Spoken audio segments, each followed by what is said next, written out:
দীর্ঘ ২.৫ মাস পর রংপুরে বেগম রোকেয়া বিশ্ববিদ্যালয়ে ক্লাসে ফিরেছেন শিক্ষার্থীরা। বিশ্ববিদ্যালয় জুড়ে সবার সরব উপস্থিতি, শুধু নেই আবু সাইদ। বন্ধুর অনুপস্থিতিতে আবেগ আপ্লুত হয়ে পড়েন সহপাঠীরা। বলছেন, আবু সাইদের সাহস আর আত্মত্যাগকে পাথেয় করেই সামনে এগিয়ে যেতে চান তারা।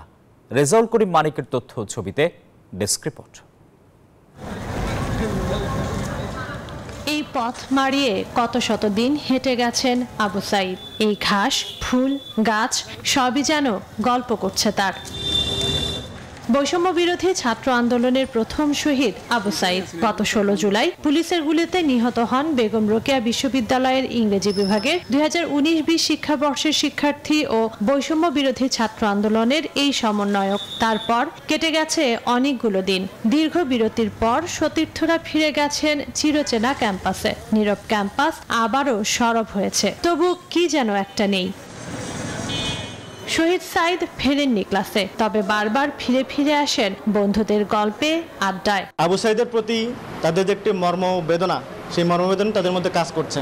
আমরা ক্লাসে ফিরেছি ঠিকই, কিন্তু আমরা সেই স্বস্তিতে আর ক্লাস করতে পারতেছি না। আমরা তার কাছ থেকে যে সাহসিকতা, যে পরিচয়, আমরা সেটা নিজের মধ্যে আত্মস্থ করে আমরা সামনে এগিয়ে যাচ্ছি। ক্যাম্পাসের মাটিটাও কিন্তু তাদের জন্য কিন্তু কাঁদছে।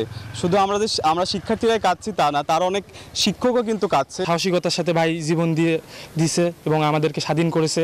অবশ্যই আমরা ভাইকে নিয়ে গর্বিত বোধ করি। সাইদের আত্মত্যাগ কখনোই বৃথা যাবে না বলছেন শিক্ষকরা। এখানে পড়াশোনার সুন্দর পরিবেশ তৈরি হবে। এখানে ন্যায্যতার যে অধিকার, যে এতদিন যে আমরা বঞ্চনার মধ্যে ছিলাম, এই ধরনের বঞ্চনার শিকার কোনো শিক্ষার্থী হবে না। এনজিওর কিস্তি প্রথমবার বিকাশ পেমেন্ট করলেই ২০ টাকা ইনস্ট্যান্ট ক্যাশব্যাক। তাহলে আবু সাইদের আত্মা শান্তি পাবে। বৈষম্য বিরোধী যে চেতনা আবু সাইদের, এটি সকলের মাঝে ছড়িয়ে পড়ুক, এমনটি প্রত্যাশা। আবু সাইদের হত্যার বিচার চান বিশ্ববিদ্যালয়ের উপাচার্য। তদন্ত কমিটি করেছি, সে তদন্ত কমিটির পরিপ্রেক্ষিতে কাজ চলছে।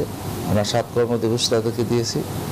আবু সাইদের হত্যার যে আমাদের কমিটি করা হয়েছে, সেই কমিটি তদন্ত কমিটির রিপোর্টের আলোকে আমরা যথাযথ ব্যবস্থা গ্রহণ করব ইনশাআল্লাহ। পুলিশের সামনে বুক পেতে দিয়েছিলেন আবু সাইদ। অন্যায়ের বিরুদ্ধে রুখে দাঁড়িয়ে কি করে নিজেকে বিলিয়ে দেয়া যায় তার অনন্য দৃষ্টান্ত হয়ে তিনি থাকবেন ইতিহাসের পাতায়।